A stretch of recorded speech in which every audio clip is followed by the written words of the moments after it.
Black money এবং white মানির কথা বলি, মানি লন্ডারিং কোনো অবস্থাতেই স্থিমিত হবে না বা বন্ধ হবে না। আমি একজন করদাতা হিসাবে যখন ৩০ লক্ষ টাকার উপরে আমার আয় থাকে, আমাকে ৩০% কর দিতে হচ্ছে। কিন্তু যিনি টাকা দেখাননি গত বছর, তিনি কিন্তু 15% দিয়ে সেই টাকাকে বৈধ করে অপ্রদর্শিত আয়কে প্রদর্শিত আয় বা বৈধ ট্যাক্স করে নিচ্ছেন। এতে করে সঠিক করদাতা যারা, তারা কিন্তু কর দিতে অনিচ্ছা পোষণ করবে।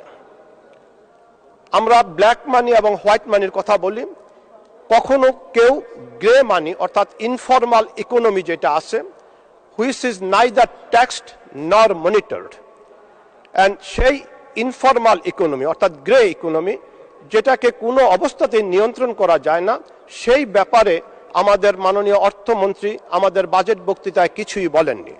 এবং এই গ্রে মানিটা সেটাও কিন্তু আনট্যাক্সড মানির চেয়েও আরও অনেক বেশি খারাপ, অর্থাৎ অপ্রদর্শিত আয়ের চেয়ে অনেক খারাপ।